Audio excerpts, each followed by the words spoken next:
How's it going, everybody? Thanks, Jersey.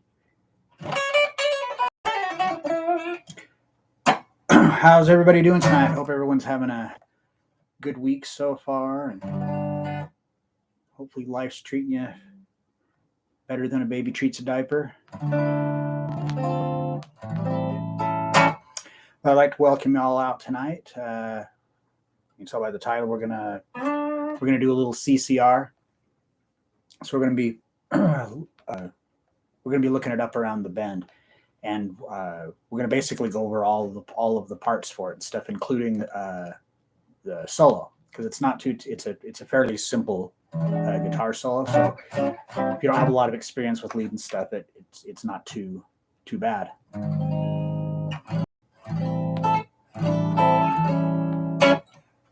All right. So as usual, there is a link in the description where you can you can download the tabs for what we're going to be going over, and then there's also probably a link in there where you could. There's this Guitar Control's got this pretty cool chord chart that you can load for free. It's like a PDF, and it just has everything like really neatly organized. It's actually pretty useful tool, and it's free too. So there's a link in there should be a link in the description for that. Hello, Crit.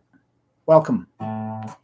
So anyway, yeah, get the tabs, and if you like what I'm doing here, hit the thumbs up, subscribe to the channel, all that jazz for the YouTube algorithm stuff. But also it helps them to know that I'm doing a good job and that I can keep my job. So let's help each other out here if you like what I'm doing. Hello, Paul. All right. So what I did for the transcription of this is that I condensed it because it just has a lot of repetition. There's just like few key parts that you have to know, like how to play the verse, how to play the chorus, how to play the little intro riff that's also used as like a pre-solo part, and then the solo section itself, the rhythm guitar part plus the lead guitar part. So I was able to condense it down to, I think it's 3 pages. Let me check. I'm pretty sure it was 3. Yeah. Put it down to 3 pages, and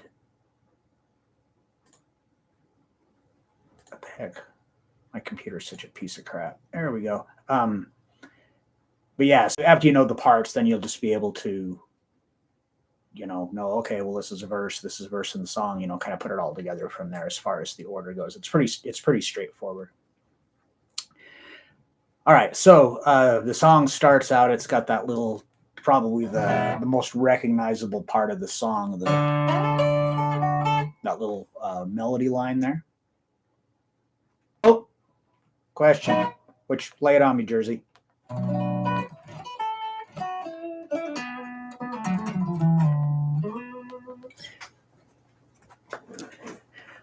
While he's typing that up, we can go back to the little melody. So anyhow,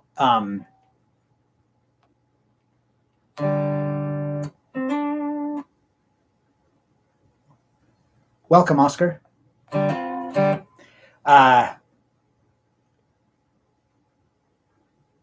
When I use my cord, I have feedback. Wireless is fine.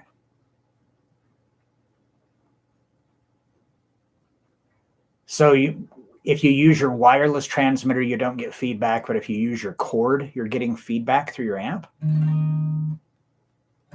That's really weird. I'd look at the cord and make sure that it's an instrument cable and not a speaker cable, because that can cause some weird things, because the speaker cable doesn't have shielding in it.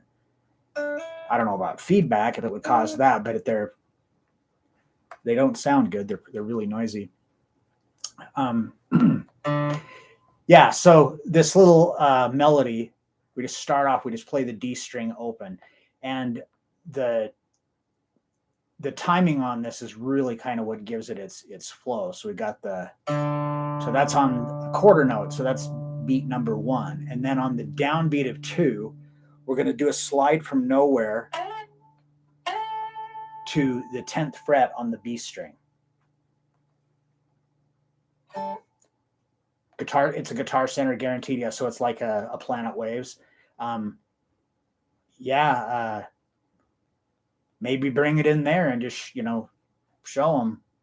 Because it's possible that it could be a defective chord. Like I said, I don't really understand how that would cause feedback, but never say never.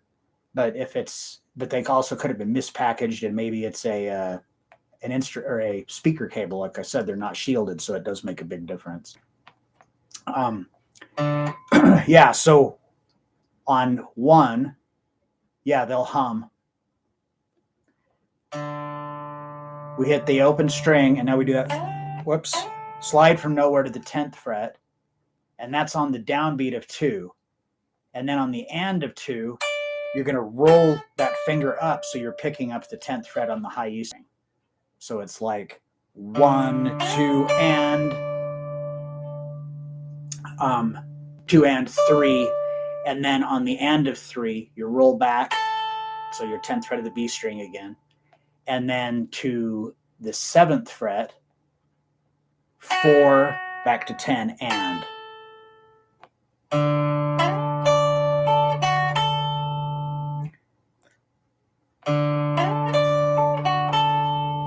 Right, so that's the first measure. So the second measure is the same as the first measure. So. Now, starting on the third measure, we're going to do the same thing. We're just going to play it a fourth lower. So that means now our bass note is going to be the open A string.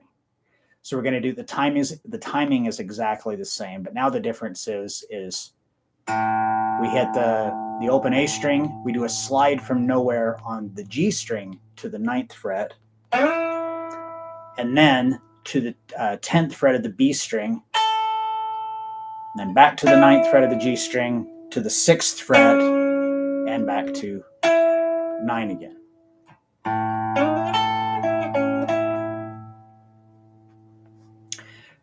So how this goes is that the first 2 measures is the one based off of D, and then the third measure is the one based off of A, and then the fourth measure is based off D again, and then the whole thing just repeats. So the first 4 measures with the repeat and everything, the whole intro is.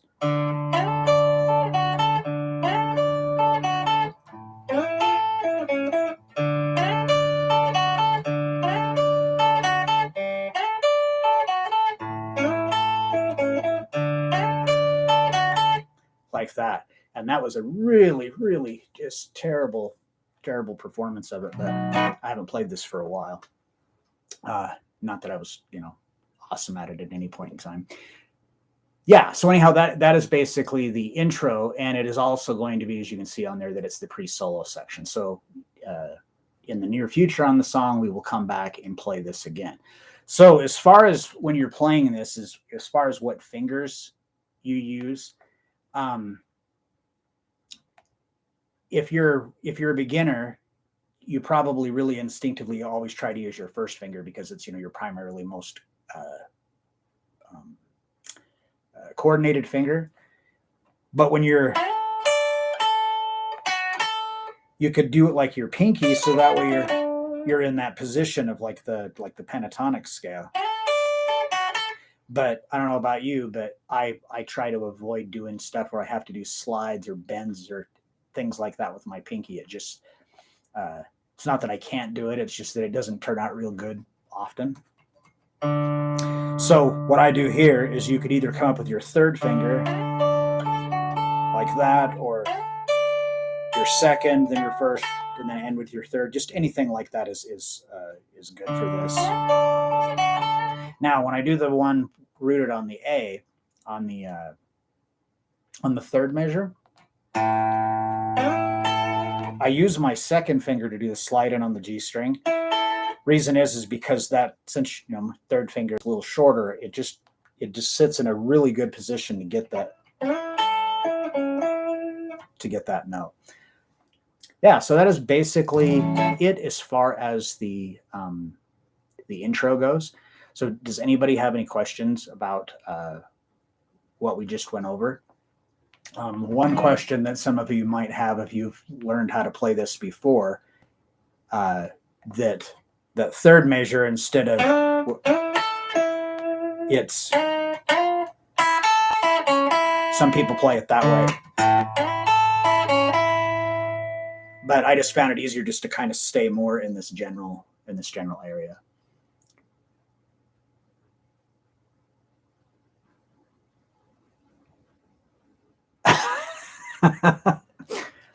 Okay, that's funny, Paul. Yeah, you and Jersey should get together and like write comedy, guitar comedy.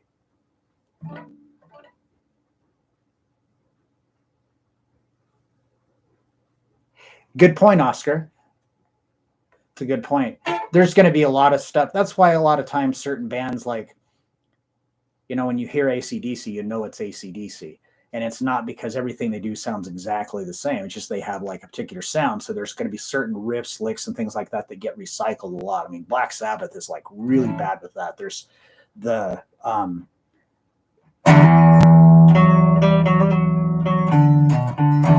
that riff from Sabbath has been used in like a gajillion songs by Sabbath.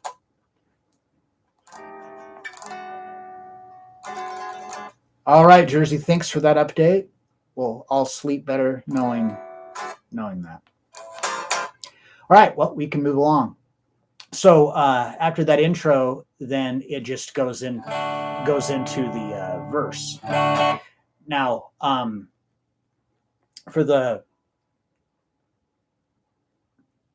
when it's being like the way I've got it here with all the eighth notes, this is kind of like how he's,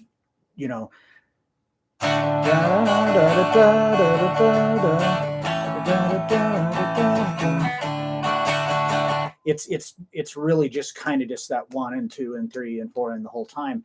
But if you're playing by yourself, it's kind of it lacks a little bit. So if you're doing this and you're just going to be playing it yourself, like campfire, barbecue, something like that, you're going to kind of want to fill in. You're going to kind of want to fatten that up a little bit. So what I do is,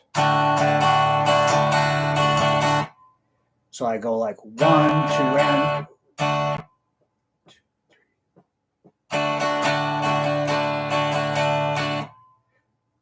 I try to like kind of mimic the vocal melody. Da da da da da da da da da da.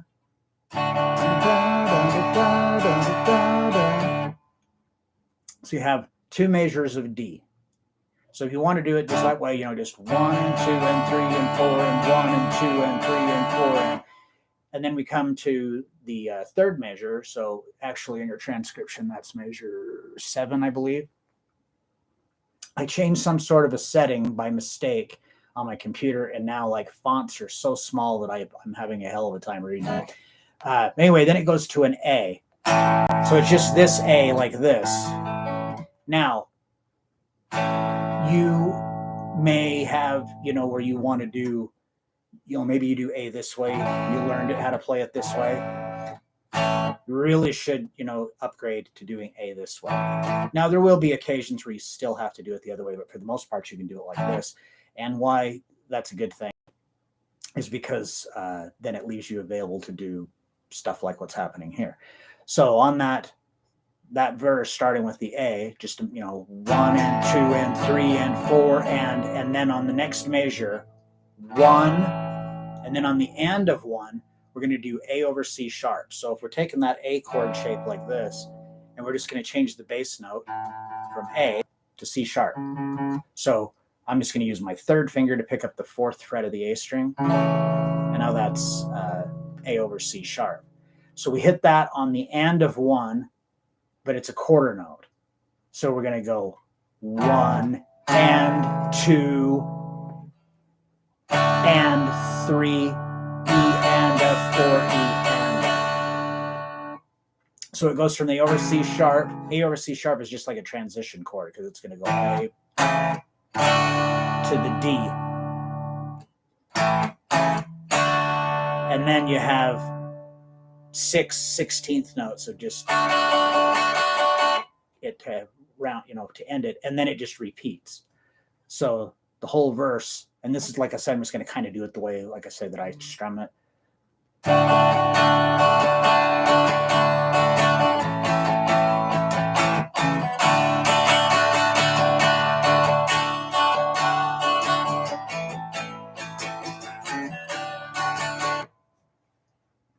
All right. So that's, that's pretty straightforward as far as the chords and stuff. And as far as stuff with strumming and the rhythm for it, don't beat yourself up over this. I remember doing this, like it would be really frustrating that, like, oh, I can play the chord, and when I go to strum, everything sounds bad. Getting rhythm and really getting into the whole thing of playing that aspect of it usually comes later than sooner. So just in the meantime, while you're playing it, just make it so you can still play it. So even if you have to literally on the verse just go 1, 2, 3, 2, 3, 4, 1, 2, 3, 4, something like that, just to simplify it as much as you need to make it so you can do it. There was so many riffs that I would just go, oh, I can't play that, and just skip it, and I missed out on, could have maybe made better progress. I don't know. It's hard to say. All right, so does anybody have any questions about the verse?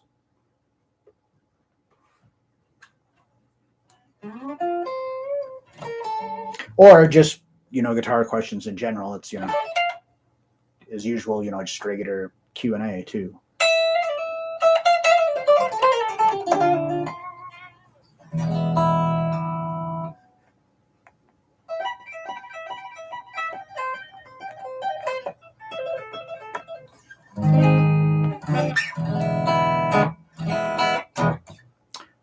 All right, well, nobody has any questions, and we can move along. So the next section that we're going to look at is the chorus. So this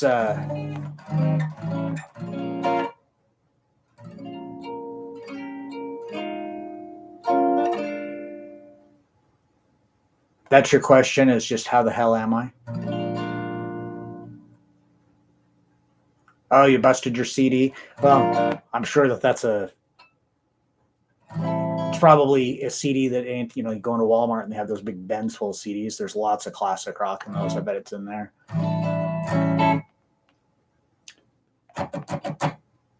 Oh, and as far as how the hell am I? I've had better days. All right, so let's look at the chorus. So the chorus, we're going to use some of the chords that we've already done. Has D and A, but it has G and it has A6. So for A6, here's A, right? And then one way you could play A6 is just to pick up the F sharp here on the second fret of the high E. But where we're going to pick it up is on the fourth fret of the D string. So we're going to do A, and then we're going to pick that note up and leave all the rest of the notes the same. So then we're actually going to do this kind of like a shuffle, like it's going to be. All right. So we start with G, and this again has this eighth note. 1 and 2 and 3 and 4 and 1 and 2 and 3 and 4, like the whole way through it. So for 1 and 2 and it's G. 1 and 2 and then starting on the downbeat of 3, it's D. 3 and 4 and. So a little thing here, if you're a beginner, or somewhat of a noob, when you switch chords, being able to switch them quickly and efficiently, obviously, is like a huge, like a huge factor in being able to play. I mean, that's obvious. But the things that you can do to help that is, like, one thing is, like, when you transition from G to D, your third finger is already playing that note. Now, if you do G this way, you can still kind of apply this, but doing it this way, one, I like the way this voicing sounds better personally. But then when you make the change, you have this finger that's anchored. So that way we can get 1 and 2 and 3 and 4 and. So I'm just 1 and 2 and 3 and 4 and just got that continuous strum and changing the chords around that.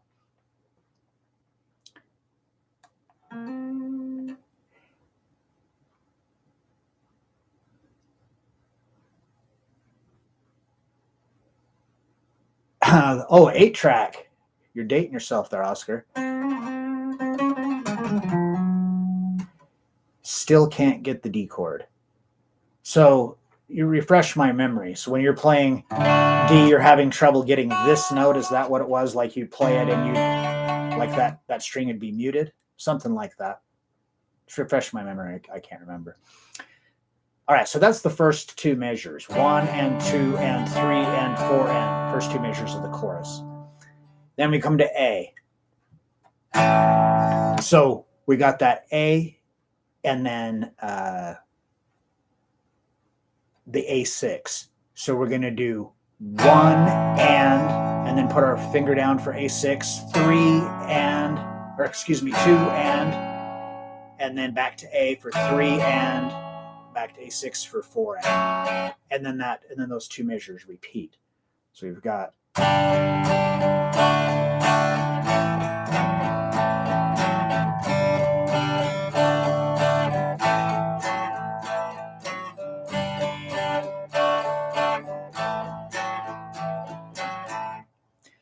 right, so after it repeats, and I believe that it's just twice. That's all it says on here is twice, but sometimes I don't trust my memory.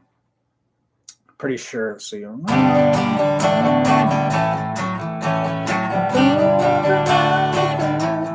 Yeah, it's just twice. So after the second time, when we go to that next measure, we ended up getting another measure of A and A6.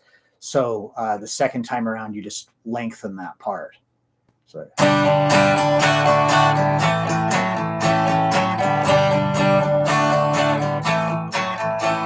Now there's a third measure, just another measure of 1 and 2 and 3 and 4, and switching between A and A6.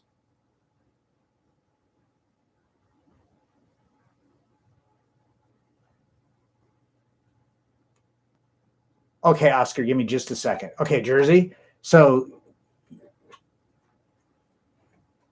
you either hit the E, so you mean like one of your other fingers is hitting that string and muting it, like maybe your third finger is hitting the high E string and muting it? I just want to make sure that of what we're talking about. Yeah, that is kind of a cool chorus. It's it's cookie cutter, like classic rock. It's pretty cool. Okay, what does it mean A6? So this is just an A major chord that also has the 6th tone of the scale on it. So if we take a major scale and we count up to the 6th tone, it's an F sharp. So when I play A and then I change this note here to this F sharp, that makes it A6. Or I could have made it F sharp here.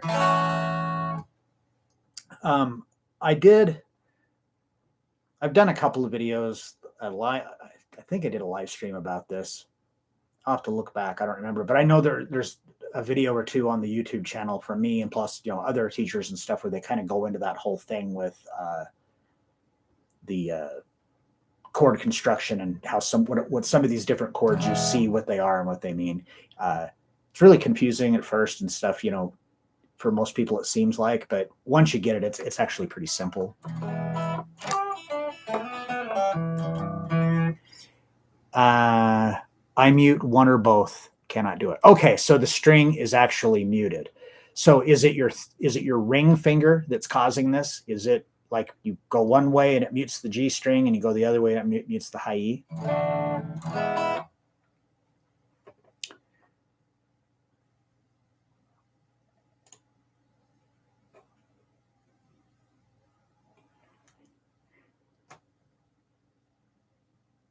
Okay, so now we're going to look at the solo section, but on the actual song, I believe, like I said, I think it goes intro, verse, chorus, and then it does the intro again because it's like a pre-solo section. And then that brings us to the solo section itself.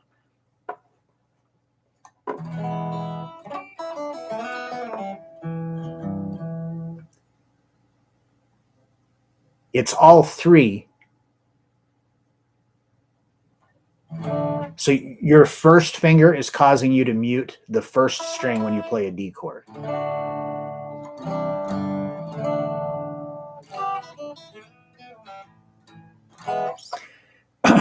Okay, so for the solo section, for what the rhythm guitar is doing, what guitar one would be doing, is it's basically chorus.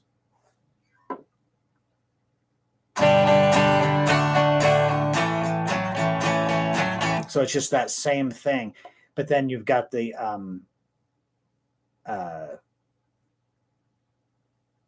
guitar two that's doing like the little, if you want to call it a guitar solo, it's just a little melody over the top of it.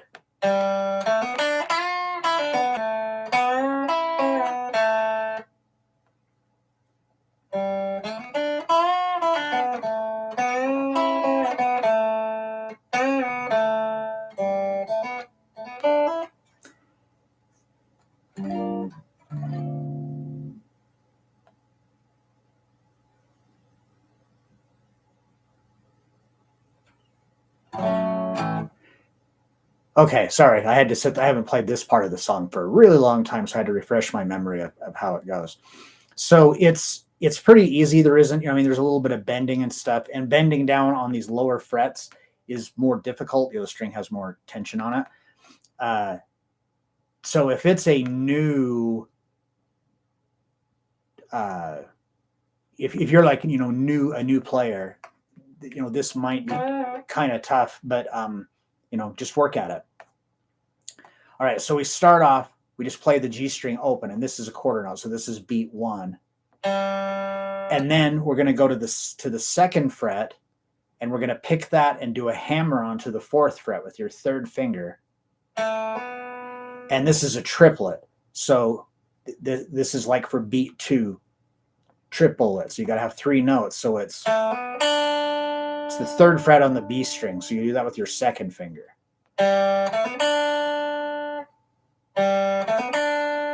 Then you're going to go to the 5th fret. So all I do is just shift up like this. So right now my 2nd finger is on the 3rd fret of the B string. So I'm just going to shift up a half step and then drop my other 2 fingers down. So now my 1st finger is on the 3rd fret, my 2nd finger is on the 4th, and my 3rd is on the 5th, and this is all on the B string. And we're going to pick that as a quarter note for beat 3 with, it's like a half step bend. So then we're going to, starting at 5, pick, pull to 3, and then to the 4th fret of the G string with your middle finger. And this is a triplet also. So it's like 1, 2 yellow, 3, 4 yellow, 4 yellow. It's hard to say it out loud for me and play it at the same time. So just. Now, on the second measure, it's back to this 2nd fret here. So 1st finger, 2nd fret on the G string. Now this part is a little bit more challenging for sure. We're going to bend this note up. So this is like 1, 2, and then on the downbeat of 3, you're going to reach and grab the 5th fret on the B string.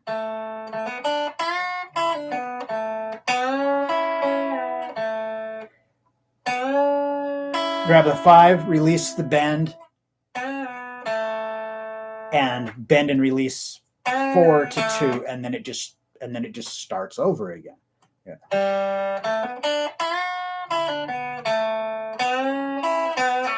Whoops.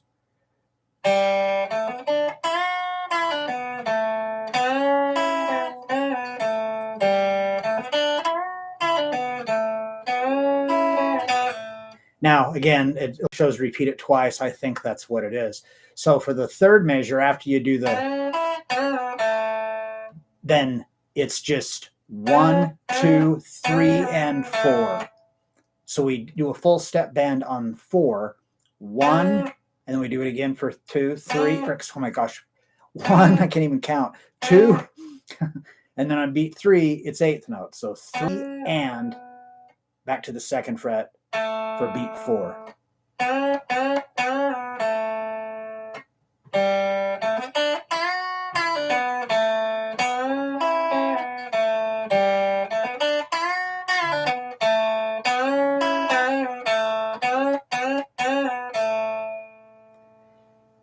And then I believe it goes right back into a verse after that.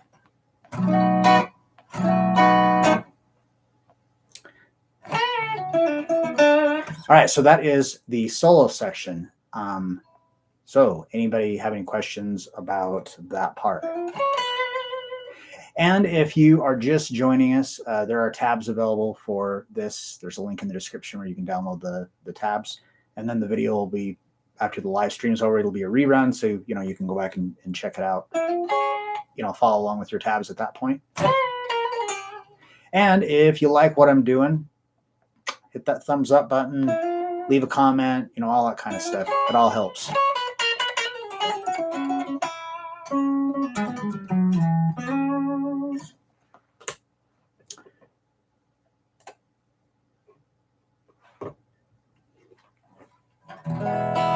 All right, so that leaves us with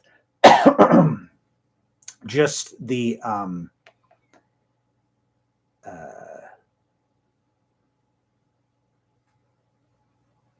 outro section. And sorry, I just noticed a typo on here. If you're looking at your tabs, we're on page 3, the outro. On that last measure there on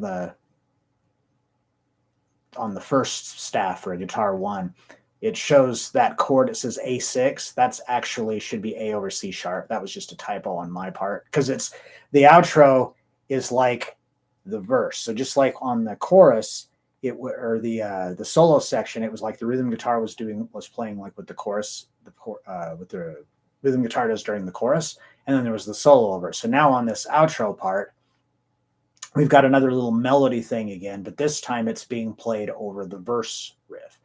So again, you can make this however you can make it as complicated, as simple as what you need to do, or as you suit, whatever. So we start with D.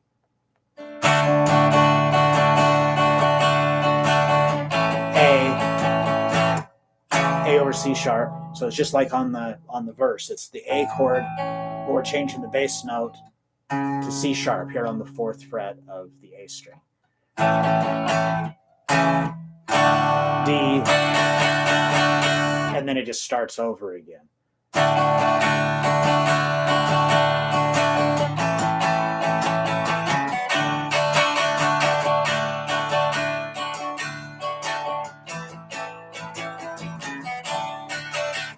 All right, now it does that. It looks like it repeats that four times, but at the same time, guitar 2 is doing this kind of little melody thing here. So what we've got is on the B string, 6th fret, you're going to want to use your middle finger. Now you're going to pick that, and then you're going to do a hammer on to the 7th fret with your 3rd finger. Now, the reason we don't want to use our first finger and 1st and 2nd fingers, because the next note is on the 5th fret of the high E string. So this way you don't want to have to go. It's easier if you can actually leave that finger on. So this is going to be 1 and 2, 3 and 4.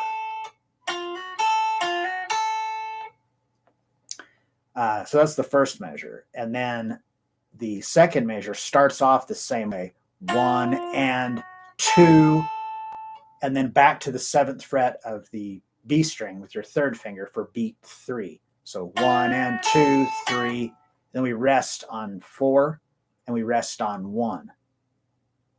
So far then we've got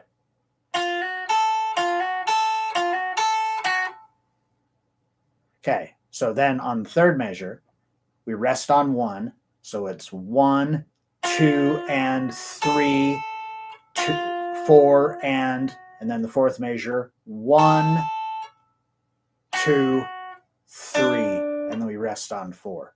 So that's the 5th fret of the high E to the 7th fret of the B string, and then to the 7th fret of the G string. So how I just use my my third finger, just roll it. So my first finger here, like that. So.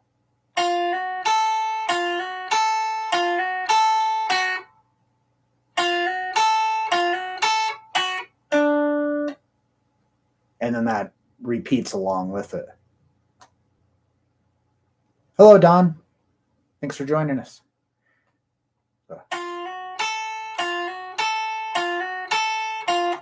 Whoops. Wrong note. Let's try that again. You guys didn't even hear that.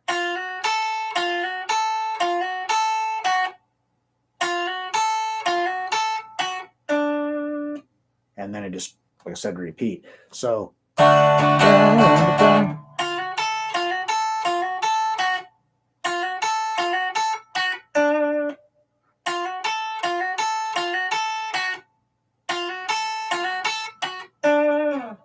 Like that. So it's a pretty easy, you know, I mean, it's that's like super basic riffs, but it just goes to show it doesn't have to be complicated to sound good. You know, songs like this will be around forever, where there's other things that, you know, are hot for a minute and then that's it. But stuff like this will be around forever. I mean, like, people will be listening to the Beatles way in the future, just like people listen to, you know, Mozart now. That's just my humble opinion. All right, so that is all of the parts for Up Around the Bend.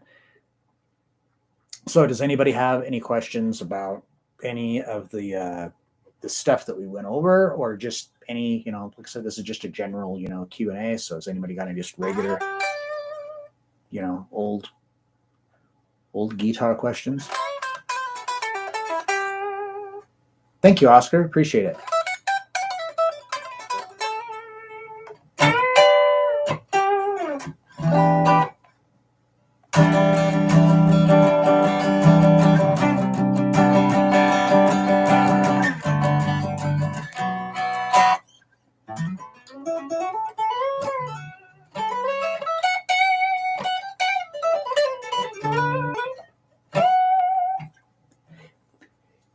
Yeah, the easy stuff that sounds good. That's what's neat. That's what's cool about the finger picking stuff. That my mini course that you get into that. I talk a lot about that. That there's so many cool things you can play finger style that sound way harder than they really are. Thinking about quitting. Well, what good would that do, Jersey?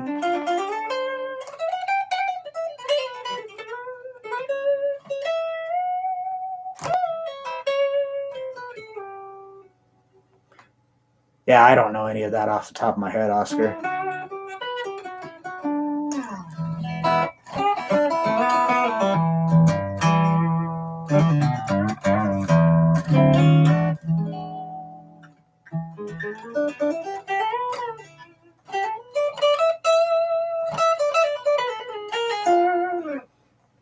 You know, Jersey, here's something like an idea, is that when you learn how to play a chord and you like, okay, this is D, you learn how to play that based off of you're told, or you see it online or in a book or whatever, that, okay, my first finger goes here, my second finger goes here, my third finger goes here.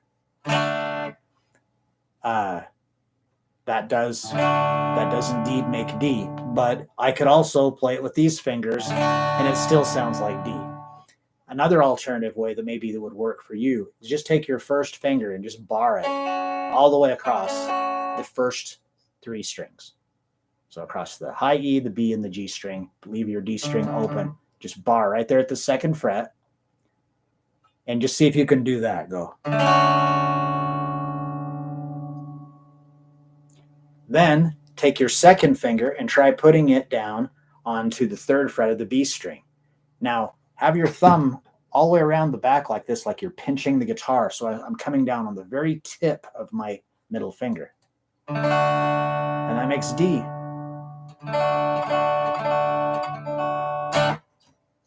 So yeah, there's, don't, just because, the typical way of doing things is a certain way, and that's a way that works for, most people, or, or at least that's what the status quo is or whatever, but it doesn't mean it's not set in stone. Never think of these things as rules, they're guidelines. So you might have to change things up.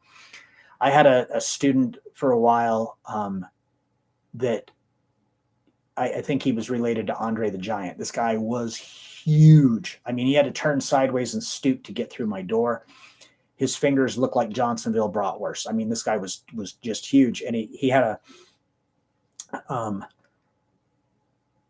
seems like he was playing a Les Paul, and I mean, it looked like an electric ukulele. I mean, because the guy was so big. And anyhow, he struggled with some chords and stuff because of the size of his fingers, but we was able to work around that, and he was able to play a lot of stuff. And then he stopped taking lessons. He was like he traveled with a construction company, so he was out of state, and this was several years ago. So I don't know what he's doing now or whatever, but he was actually able to do stuff. One of the things he did that was like really crazy was when he would play like E minor, he just used one finger, like literally the tip of his finger was big enough that it, covered that whole surface. Like I said, his fingers were huge. I mean, it looked like, bratwursts.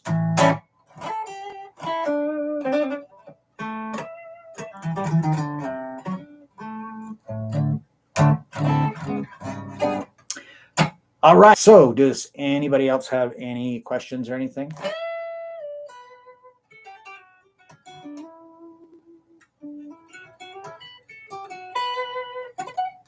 And again, doesn't need to be necessarily about this song or anything, just any guitar stuff.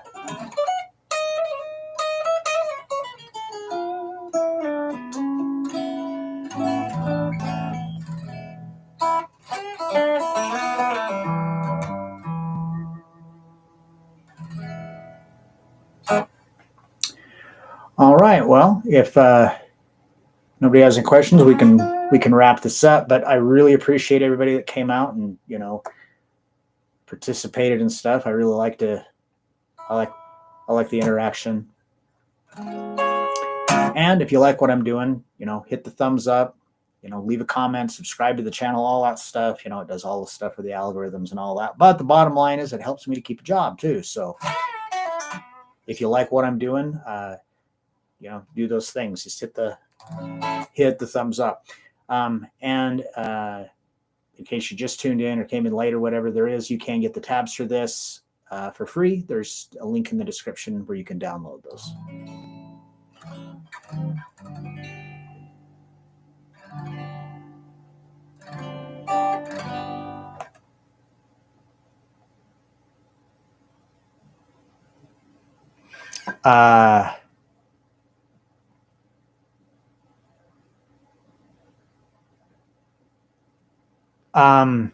Oh, you're welcome, Paul. And give me just a second. Your question. You said you're improvising over. Is that supposed to say blues? Do you have to aim at third notes to resolve? Okay. Well, I'm just going to assume that that's what you mean as a blues. So thanks, Jersey. If you're playing over, let's just say it's like that, or whatever it might be. So you're playing an A minor pentatonic. So as far as for a note resolving, ultimately, it comes down to you, like what you think sounds good. Now, there are surefire things. If you always hit, your tonic note, it's always going to resolve. So it's over an A, and you hit the A's, it's always going to sound good. But that's not the only thing necessarily. I kind of like the a fifth, and if it's going to be something where everything's coming back again, a lot of times I'll do the 7, so that way it pushes it back. It wants to go back to the tonic, like especially at the end of the progression or whatever. But what I originally said is that it whatever, if you play something and you think it sounds good, then go with it. It's really easier and better, in my opinion, to I think it's really great to learn all this stuff. Don't get me wrong. I think that knowledge is power. So the more music theory and all that kind of stuff and understand, that's really great. But it shouldn't be the deciding factor. It should be how something sounds. Like, does a particular note make you feel a certain way or whatever? Those are the ones that you really kind of want to do with. But I mean, you could be playing over an A and resolve to that if you think that's good. The major third is also, I think, a cool thing to add in there. I really like that. Well, anyhow, I hope that answers your question. I'm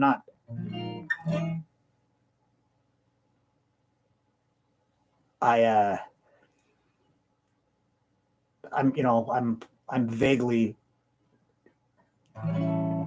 guess that's what you're asking. If not, let me. Okay, so did I answer your question?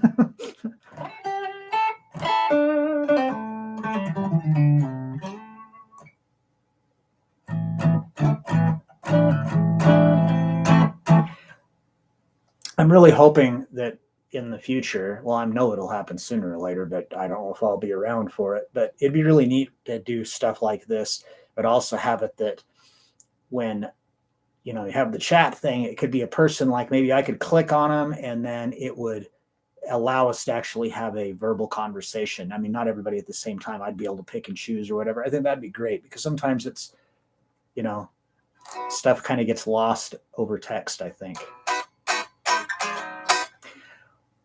All right. Well, good. I'm glad that I answered your question. All right. Anybody else?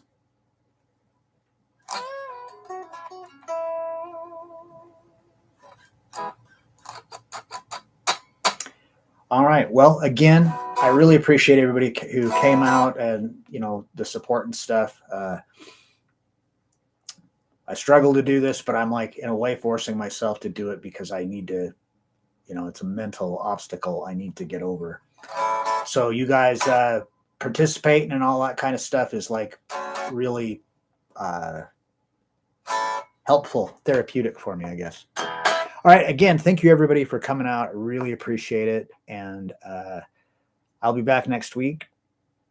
Don't know what I'm going to do. Never do ahead of time. But yeah, I'll be here same time, same bat channel, all that good stuff. You're welcome, Oscar. Appreciate you being here. All right. Well, thanks again, everybody. Thank you, Paul. I appreciate that. All right. Well, thank you, everybody. I will see you next week. And, well, I guess I won't see you. I'll see your little chatty heads in here. All right. Have a good one, everybody. Appreciate it. See you next week.